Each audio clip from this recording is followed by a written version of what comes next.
Welcome to 209 Online. I hope you're doing well. Today we're going to talk a little bit about geography. We've had a lot of science the past 3 weeks, and I'm really excited because I've seen some of your planet projects come in and they look really great. So today we're going to start talking about Europe. We've been to all the continents and studied all the continents except Europe. It's right here. On the Montessori globe, it's red. It touches Asia. It shares a border with Asia and is very close to Africa. It's the second smallest continent. Australia is the smallest, and then right after that is Europe. It's actually very small compared to Asia or even Africa, but it's a pretty amazing place. Here is the puzzle map. It has 48 different countries and they're all very close together, so it's an excellent place to visit. It's very easy to travel by train. You can just, by car, you can drive to almost all the places in Europe. This one, really big, is Russia. Half of Russia belongs to Europe, is considered European, and half of it belongs to Asia. So that's the only country that's kind of split like that. So if you look at the globe, there are parts of Europe that are very, very high. It's considered in the Arctic Circle. Actually, the people that live most north in the world live in Norway, which is at the top of Europe.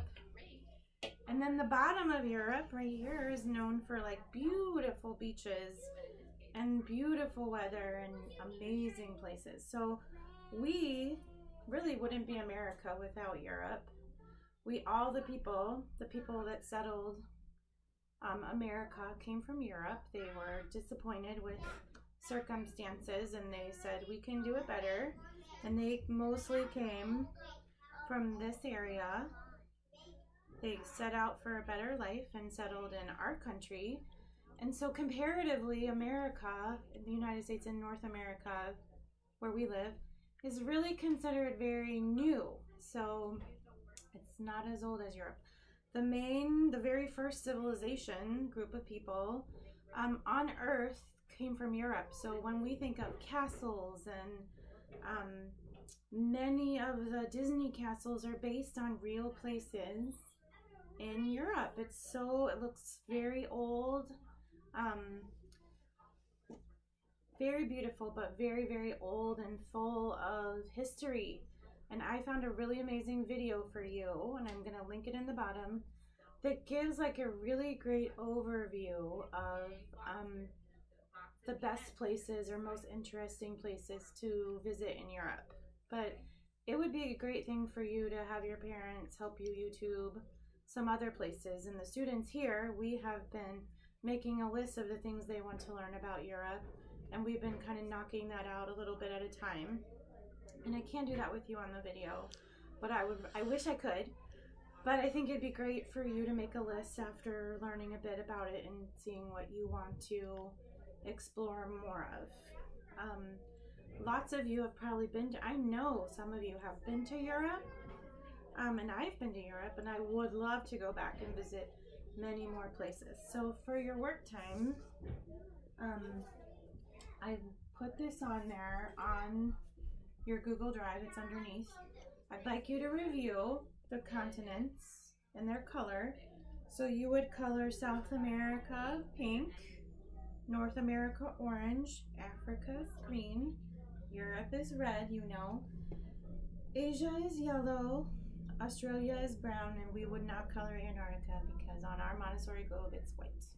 And then you can cut it apart and make your book to wrap up our continent study. And if we were together, I would probably have you trace the puzzle map, the control card, but since we're not, I found a European map for you, and you can just color it like, it doesn't have to be like mine.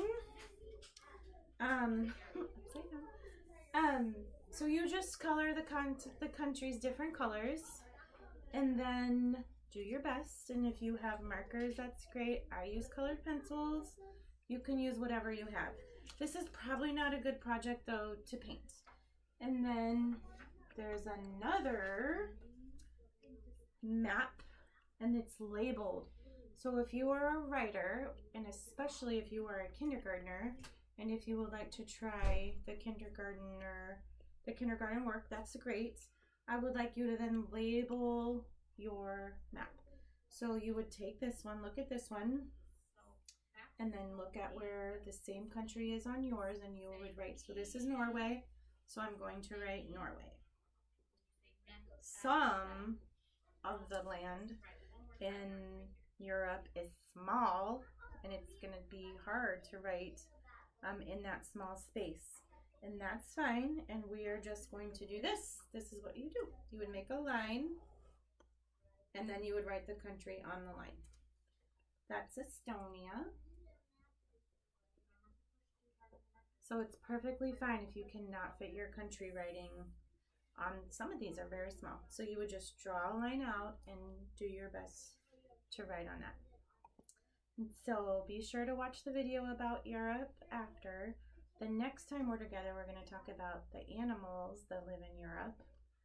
Some are the same and some are kind of different. So send a picture if you get a chance. Show me your map, and I hope you're doing well, and we'll see you next time. Bye.